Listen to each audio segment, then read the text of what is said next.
जाते जाते अनुपमा को समर दे गया जीने की वजह। नमस्कार दोस्तों, स्वागत है आपका आपके अपने चैनल हंग्री स्पिरिट्स में। हंग्री स्पिरिट्स देख रहे सारे दर्शकों का मैं अंजू शर्मा दिल से स्वागत करती हूँ।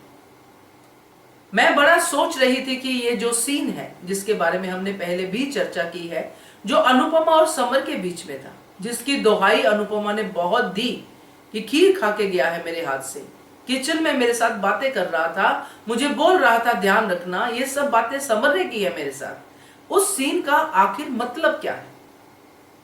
सिर्फ यही मतलब है कि जाते जाते समर अपनी मां को मिलके गया है?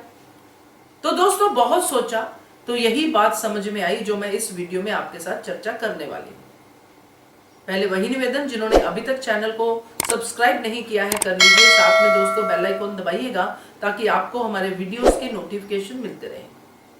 समर और अनुपमा का रिश्ता हम जितना डिस्कस करें उतना ही कम है, और इस रिश्ते से जो प्योरिटी, जो प्रेम झलकता है, वो प्रेम अनुपमा को कैसे जिंदा रहने देता समर की मौत के बाद।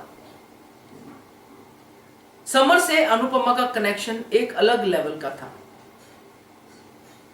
इसीलिए समर की रूह अनुपमा के पास आई, और वो जो सीन हमने देखा, आज उस सीन की वजह से ही अनुपमा जिंदा है। क्योंकि अगर समर नहीं आता, अनुपमा से ये सारे वादे नहीं लेता, तो अनुपमा के पास जिंदा रहने की वजह ही क्या थी?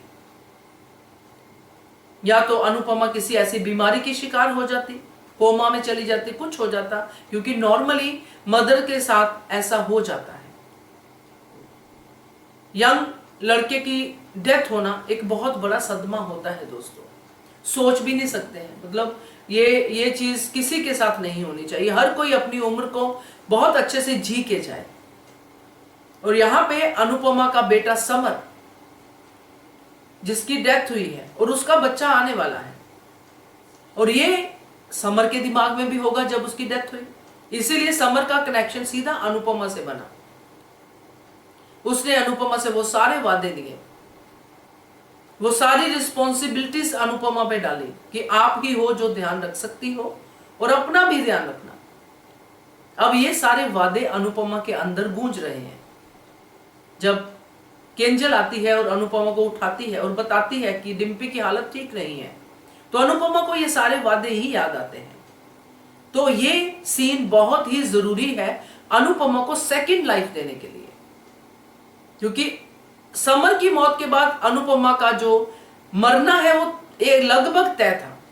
मरना नॉट इन द सेंस कि मर जाना, बट अंदर से अनुपमा मर जाती। ये जो अनुपमा हम देखते हैं जिसमें सब तरह की क्वालिटीज है, हर चीज आगे बढ़ के करती है, वो अनुपमा हमें नहीं दिखाई देती।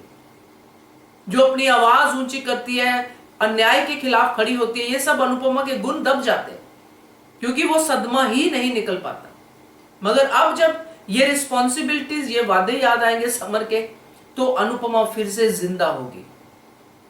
अनुपमा उस बच्चे को प्रोटेक्ट करेगी जो समर का है, जिसकी जिम्मेदारी अनुपमा ने ली है।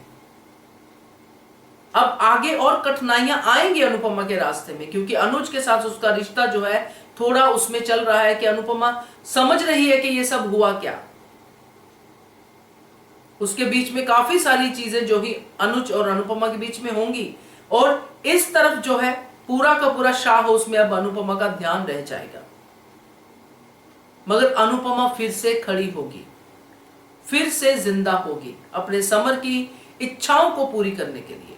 इसीलिए ये सीन जो था वो डाला गया था, ताकि अनुपमा नहीं बैठे, अनुपमा शांत ना रहे, अनुपमा प्रोटैगनिस्ट है और वही रहे। तो मुझे यही समझ में आया कि सीन का असली मतलब ये है। तो मुझे तो लगता है कि अब अनुपमा और भी जोश के साथ सामने आएगी, क्योंकि आगे आने वाले समय में डिम्पी के साथ भी कुछ प्रॉब्लम्स आ सकती है, क्योंकि डिम्पी उस बच्चे पे अपना ही हक समझेगी। जो भी होगा, जैसा भी होगा, उस बच्चे को अपने तरीके से करने की कोशिश करेगी। अनुपमा के साथ समर का वादा है, रिस्पॉन्सिबिलिटी है, वो अपने तरीके से जो अनुपमा का सही ट्रैक है उसमें जाएगी। तो ये सब होगा दोस्तों।